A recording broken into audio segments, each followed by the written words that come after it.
নমস্কার সকলকে। আপনারা নিশ্চয়ই অবগত আছেন আগামীকাল থেকে লকডাউনের শুরু হতে যাচ্ছে। 3টা জোন ডিস্ট্রিক্টকে আইদার রেড অথবা অরেঞ্জ অথবা গ্রিন জোনে ভাগ করা আছে। আমাদের ডিস্ট্রিক্ট অরেঞ্জ জোনে আছে, কারণ একটা পজিটিভকে ধরা পড়ার ছিলাম, ওটাকে এখনো পর্যন্ত রাখা হয়েছে। এখন যদিও আমাদের প্রায় 28 দিন হয়ে পরে আর নতুন করে ওই হিসাবে আমাদের এখন গ্রিনে উত্তর, কিন্তু যে গাইডলাইন মতো ওনারা যদি ডিক্লেয়ার করেন তাহলে আমরা গ্রিনে আসতে পারবো, আর নতুন নয়। তো ওই হিসাবে আজকে পর্যন্ত আমরা অরেঞ্জ জোনে আছি। যদি নতুন করে যদি কোনো নোটিফিকেশন রেখে গ্রিন জোনের যে যে ব্যাপারগুলি আছে এগুলি করার জন্য, এখন যখন আমরা গ্রিন জোনের তখন বাস চালু করা হবে। 50% মধ্যে যদি 100টা বাস চলে, তো এর মধ্যে মাত্র 50টা চলবে এখন। আর ওখানে যদি 20টা সিট থাকে, 10টা সিট নিয়ে যাবে। তো এরকম কয়েকটা ব্যাপার আছে, যে অর্ডারের মধ্যে ডিটেলভাবে বলা আছে। আমাদের মুখ্য উদ্দেশ্য এটা নিয়ে নয়, মুখ্য উদ্দেশ্য আমাদের যে আজকে যে কারণে প্রেস মিট দেখেছি, আমাদের বিভিন্ন ছেলেমেয়েরা যারা কিনা পড়াশোনার জন্য বা মেডিকেল পারপাসে বা ট্যুরিস্ট বা অন্যান্য ব্যক্তিরা বিভিন্ন জায়গাতে আটকে আছেন। আগে বলা হয়েছিল যে ওদের ইনফরমেশানটা আমরা ডাইরেক্ট দেব স্টেট নোডালের কাছে। তো আমরা গতকাল একটা অর্ডার পেয়েছি, এখন আমাদেরকে এটা কালেক্ট করতে হবে একটা ফরম্যাট মতো। এটাকে কম্পাইল করার পরে আমরা স্টেট নোডালের কাছে পাঠাবো।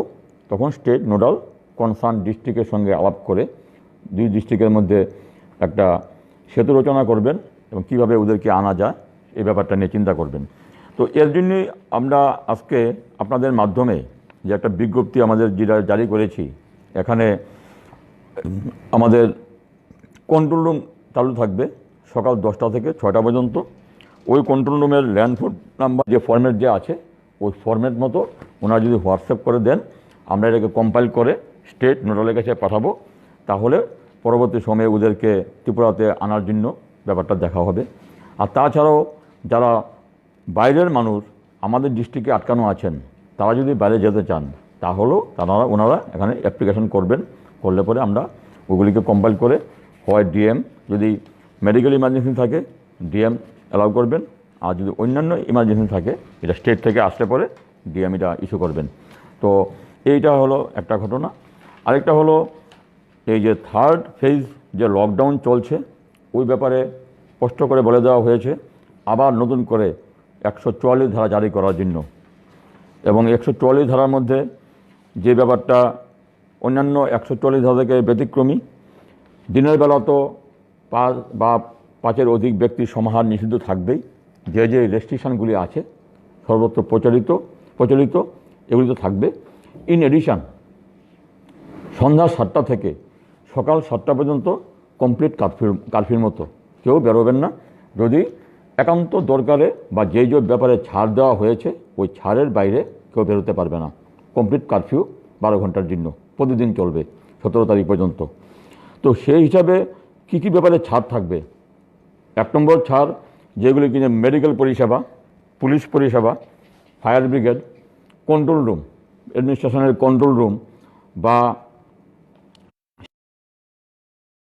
ওই শিফটিং ডিউটির মধ্যে আসা যাওয়ার জন্য যারা থাকবে। এছাড়া সকালবেলা যে সবজি বাজার, মাছ বাজার এবং মাছের পোনা যারা বিক্রয় করেন, ওনারা সম্ভবত সকাল 5টা থেকে কাজ শুরু করেন, ওই কাজটাও থাকবে এই কারফিউর এখতিয়ারের বাইরে। আর অন্যান্য যে অ্যাক্টিভিটিসগুলি, দোকানপাট সব বন্ধ থাকবে। এখানে প্রশ্ন উঠে না দোকানপাট খোলা রাখার। তো দোকানপাট খোলা রাখলে এসেনশিয়াল জিনিস নেওয়া আনার জন্য অন্যান্য যে রেস্ট্রিকশান সবগুলি।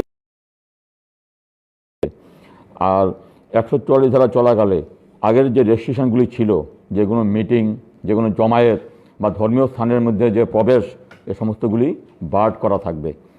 এবং আগেই বলেছি যে গ্রিন জোনে যখন প্রবেশ করব তখন শুধু বাস চলবে, বাস কীভাবে চলবে এটাও আমি ব্যাখ্যা করেছি।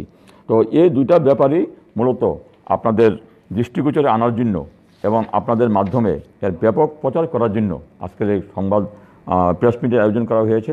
তো আমার এতটুকু বক্তব্য আছে, যদি আপনাদের তরফ থেকে যদি কোনো প্রশ্ন থাকে তো করতে পারেন, আমি উত্তর দিতে চেষ্টা করব। স্যার 144 ধারার বিষয়টা যদি একটু খুলে এবং ডিটেলস কোন কি কি করতে পারবেন, কি করতে না, আগের তুলনায় কি এবার 144 ধারা কঠোর হবে নাকি একটু নরম হবে? ওটা 144 ধারা যে পারপাস, যে দিনের বেলা বা যে কোনো সময় আগের নিয়ম ছিল যেটা 5 বা 5-এর অধিক ব্যক্তি সমাহার হবে না। দিনের বেলা ওই নীতি টোটালি বজায় থাকবে, অফিসের মধ্যে যাবে আসবে বাজারে করবে, কিন্তু কোথাও 5 বা 5-এর অধিক ব্যক্তি সমাহার হবে না। এছাড়াও আগের দুইবারের জন্য করা হয়েছে একটাই, এবার খুব স্পেসিফিক হয়েছে থেকে রাত সকাল 7টা পর্যন্ত বিশেষ প্রয়োজন ব্যতীত কেউ বের হবেন না এই 12 ঘন্টার মধ্যে।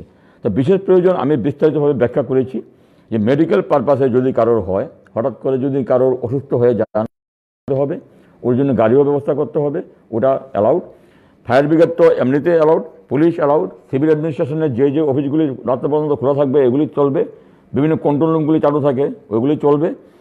এখন দ্বিতীয় আরেকটা জিনিস যেটা মধ্যে যে রাত্রেবেলা তো জেনারেলি বাজার টাজারের প্রশ্ন আসে না, কিন্তু ভোরের বেলা খুব ভোরের বেলা বাজারের প্রশ্ন থাকে, কারণ সবজি বাজার, মাছের বাজার, মাছের পোনা, কৃষকরা যখন এগুলিকে নিয়ে আসেন বাজারে তখন এগুলির মধ্যে হোলসেলাররা ওদের থেকে কিনেন এবং ওদের থেকে আবার রিটেল সেলাররা কিনেন। ওই মোটামুটি 5টা থেকে এটা শুরু হয়। তো আমরা বলছি 5টা থেকে কোনো কৃষক তার প্রোডাকশান নিয়ে বাজারের উদ্দেশ্যে আসতে পারবেন, ওনারা অ্যালাউ।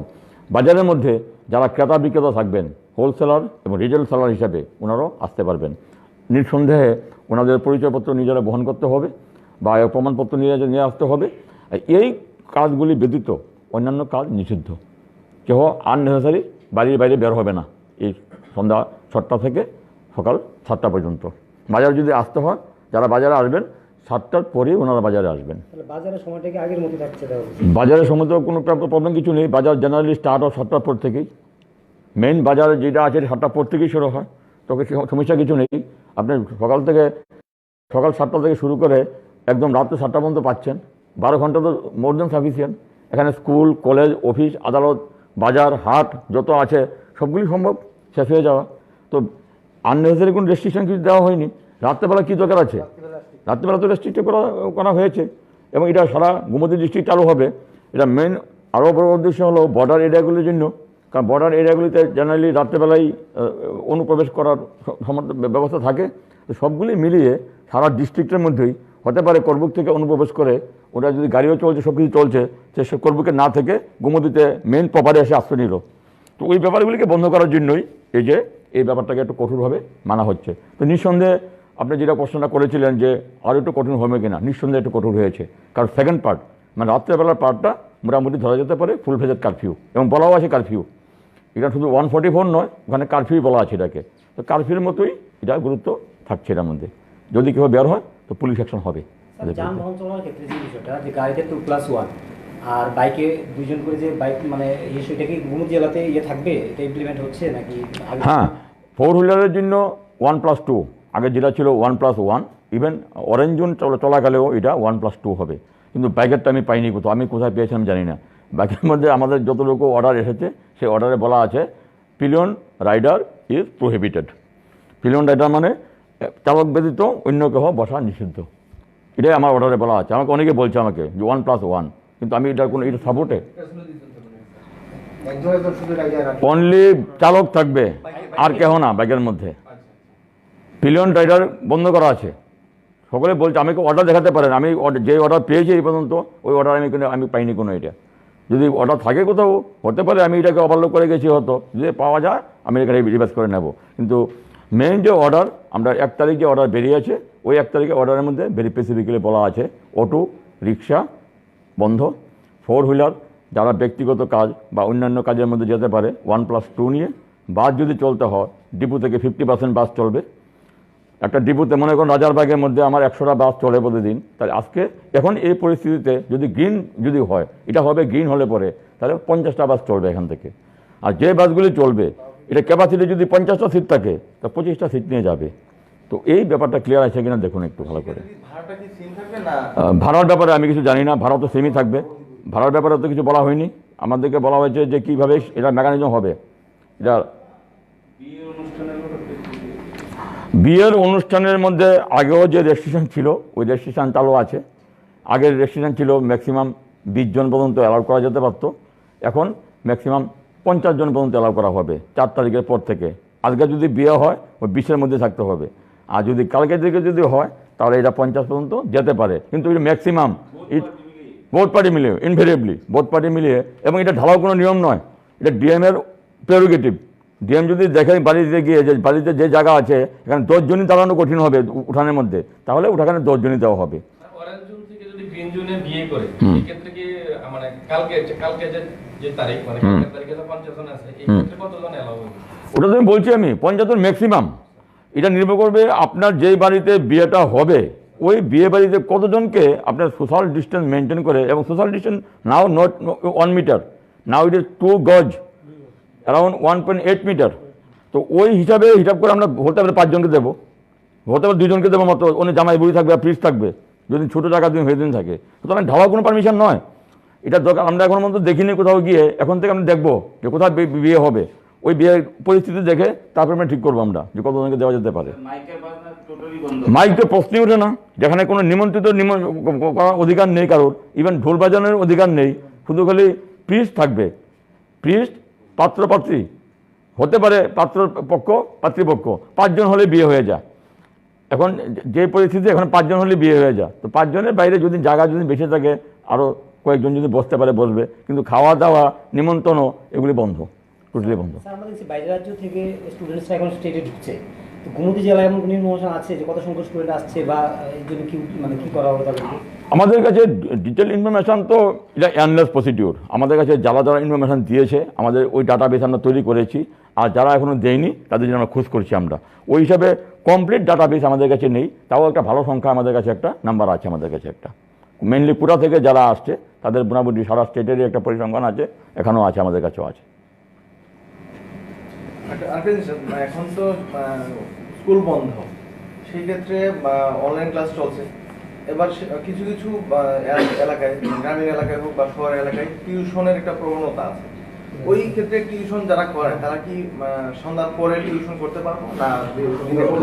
প্রশ্নই উঠে না, কারণ বেসিক্যালি লকডাউনের যে বেসিক পারপাসটা এবং social distance, it does not mean that I will stand around 1.8 metre away. Social distance mean কারো বাড়িতে যাব না, কাউকে আমি বাড়িতে এন্ট্রি করতে দেবো না, এবং এটা একটা ভেরি রিস্কি হয়ে যাবে।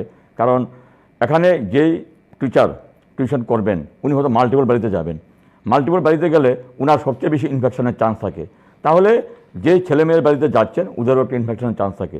আমার ব্যক্তিগত মতামত, এবং গভর্নমেন্ট তরফ থেকে এইভাবে কোনো একটা ডিসিশন আসেনি। আসলে যদি আমাদের কাছে ভিউ যদি চাওয়া হয়, আমি একজাক্টলি এই কথাটি বলবো যে ওদেরকে, ওরা যদি ডিস্টেন্স কন্ডিশন থাকে ওদেরকে অন্যভাবে দেখা হতে পারে, কিন্তু এই মুহূর্তে আমার মনে হয় না এই জিনিসটাকে ভালোভাবে পারমিশন দেওয়া উচিত হবে বলে।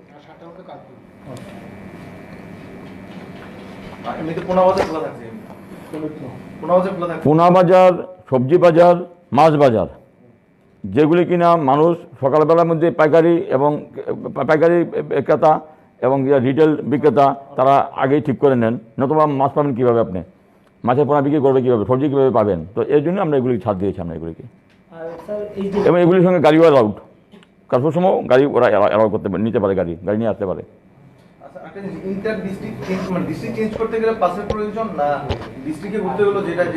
ইন্টার ডিস্ট্রিক্টের জন্য ইনভেরিয়েবলি পাসের প্রয়োজন। উইদাউট পাস অরেঞ্জ জোন থেকে যেতেই পারবে না কেউ কোনোদিন কোথাও। ইমার্জেন্সি বেসিস যদি হয়, যেমন ধরুন মানে এখন উদয়পুর শহর থেকে কেউ কাকরাপাড়া যাইব, তখন কোনো একটা মানে কি পারপাসে যাবে? Basic thing is the purpose, the what is the purpose. Essential তো পারমিটেড আছে, এসেনশিয়ালের জন্য পারমিটেড আছে।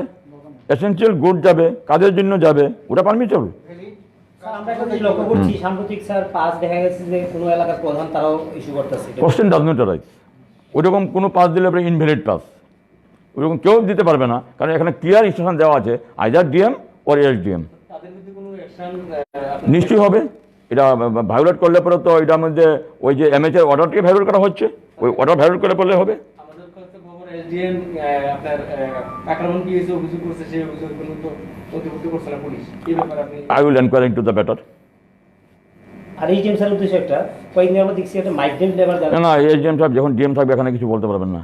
এসডিএম সাহেব মাইগ্রেন্ট লেবার ছিল যে এখানে, তো তাদেরকে কি মানে উদয়পুর যারা লোকাল ছিল বাইরে থেকে আসা, তাদেরকে সবাই কি মানে ব্যবস্থা মানে যোগাযোগ করে হয়ে গেছে কিনা বা কি অবস্থায় আছে নাকি? কোশ্চেন ইজ দিস দ্যাট এখানে পর্যন্ত এখন যা আগে পর্যন্ত অবস্থা ছিল, যেটা স্টেট পুরাটা নিজে থেকে দেখতেন, তো আমরা স্টেটের কাছে ডাটা আমরা যা কাছে পাঠিয়েছি। এখন আমরা গতকাল আমরা অর্ডার পেয়েছি যে এখান থেকে আমাদের আবার নতুন করে এটাকে ফ্রেশ এক্সারসাইজ করতে হবে। We have started the exercise. আমরা এটার জন্য আমরা এক্সারসাইজ করছি, করার পরে যদি ডাটাবেস পাওয়া যায় তাহলে আমরা ওই ডাটাটাকে ওদেরকে রিসিভ করার জন্য।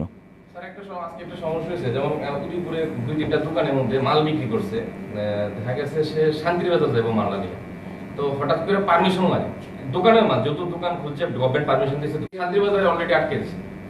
ওরা ওখানের ব্যাপার সব আমি জানি না, এখানে স্পষ্ট করে বলা হয়েছে গভর্নমেন্ট অফ এমএচের যে অর্ডার একদম আজকে থেকে নয়, যেদিন থেকে লকডাউন চালু হয়েছে ওদিন থেকে বলা হয়েছে গুডস ক্যারিয়ারকে কোনোভাবে পারমিট লাগবে না। গুডস ক্যারিয়ার এখন ব্যক্তিগতভাবে সে যদি মাল নিতে আসে অন্যান্য বিষয়, কিন্তু সে যদি বলে আমি উদয়পুর থেকে নিয়ে শান্তিবাজার বিক্রি করার উদ্দেশ্যে, তাহলে ওটাকে আটকানোর কিছু নেই, কোনো প্রভিশন নেই আটকানোর জন্য কোনো। যেমন শান্তিবাজার দোকান আছে, এই মালটা উদয়পুরে পাওয়া যায়, যেমন কিছু যেমন বুঝতে পারছি, সে দেখান বিক্রি করার জন্য হলে আটকাতে পারবে না। এটা গুডস হিসাবে ট্রিট হবে এটাকে, এবং সেলিংয়ের জন্য